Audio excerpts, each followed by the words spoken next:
You've seen the trailer for Endwalker, and you're thinking to yourself, wow, this looks pretty cool. This looks really neat. This is very intriguing.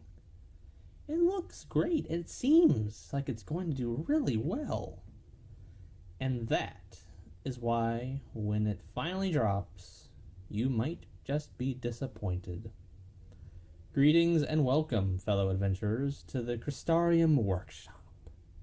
My name is Icarus, and in this video, I thought I would give my 2 cents on why I think 14's next expansion might not be entirely what you were expecting.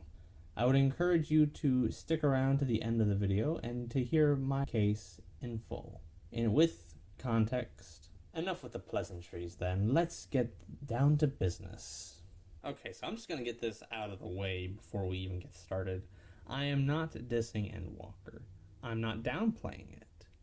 I am just simply being realistic about the hype surrounding it and surrounding the game in general. Endwalker looks really good. It looks fantastic. It looks like it's going to be a lot of fun. But I'm personally going to keep my expectations to a bare minimum, and you should too. Why? Simply put, whatever expectations you have for Endwalker and for the rest of the game's future won't be met if you set your expectations way too high. A great example of this is the hype around the 2 new jobs being added, Reaper and Sage. Now, don't get me wrong, they look pretty cool, but you have no idea how they're going to play. You have no idea about how complex or simplistic the rotations are going to be. Take Reaper, for instance. If it shares the same gear type and gear as Dragoon, you know it's going to have positionals. It's a melee DPS too, so they're going to have positionals. How many positionals? Who knows? And from what I can see from the footage, the Reaper seems to have kind of the same things as Dragoon, where you summon the Void Scent and then you fuse with it. It looks to me like that Dragoon has, where it's, with its Blood of the Dragon and then Life of the Dragon. But that's just mere speculation on my part. The point is, we don't know how these 2 jobs are going to play. So to be all excited about it is, getting excited over it's fine, but to get so excited over it that you set the bar way too high is going to wind up disappointing you, and you're going to be like, oh, this is such a trash job. Oh, why did they make this? Ah. But yeah. So yeah, don't get me wrong, it looks cool. They both look cool. Hell, I'll try playing them both. But you don't have any idea at the moment. It's all just speculation. I guarantee you, though, that people will be so hyped for these 2 jobs that no matter how good they may be, no matter how great they may play, there will still be some level of disappointment there. But before I continue, allow me to explain a little bit about how hype is generated through these type of things. So whenever a product comes out, right? When a product comes out, companies will generally want to generate a lot of interest for the game by creating and generating hype, like with any product or service, whether it be from trailers, leaks, developer interviews, showcases, etc.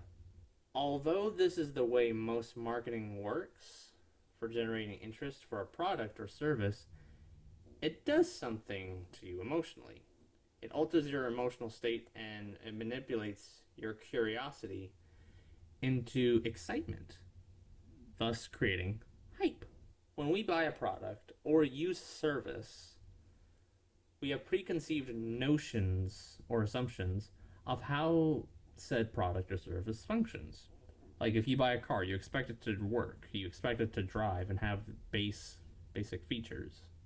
When companies try to generate interest and make promises about said product or service, or say something is going to be in said product or service, this alters our assumptions so that a company or companies promises can fit within our assumptions frame. Basically to confirm our own expectations and our own biases. Then, when companies don't deliver on these promises, one of two things happen. We as people have one of two responses. Either we will be very disappointed and let down, or enraged to the point of frustration. Two prime examples of this are Kingdom Hearts 3 and Cyberpunk 2077. While they both had great fun aspects to them both games still did not live up to their own hype. Kingdom Hearts 3 was very disappointing to a vast majority of players, which I do disagree with, by the way. Kingdom Hearts 3 wasn't that bad, but that's an entirely different video. And Cyberpunk 2077 was... This is an unholy demon. I'm sending it back to hell where it belongs. Anyway, my point is this. Keep your expectations at a minimum, or have none at all. I don't care. It's your life. You do what you wish. But believe me, you will most likely be more excited and more surprised at what Endwalker has to offer if you don't have any expectations going in. Because hype trains only go one direction, and that is downhill. Yeah, that's my 2 cents on it. You can be excited. I'm not telling you what you should be or shouldn't do. My advice would be to people, be realistic about it and just enjoy what's to come. Thanks for watching, and thanks for sticking around till the end of the video. I know it sounds like I'm not looking forward to Endwalker, but on the contrary, I couldn't be more thrilled. But I'm a realist, thus I won't get my hopes up. I hope you guys found this video insightful or entertaining at the very least. I know I can try to be funny, but sometimes this comes across as cringeworthy and weird. Leave a comment down below what your expectations for Endwalker are, and what you think the jobs are going to be like, and which one's your favorite. Or don't, it's up to you. Don't forget to subscribe for more, and to press the notifications button so you don't miss a single video. Believe me guys, I don't like doing that either, but it's YouTube. And always remember to keep soaring for your dreams.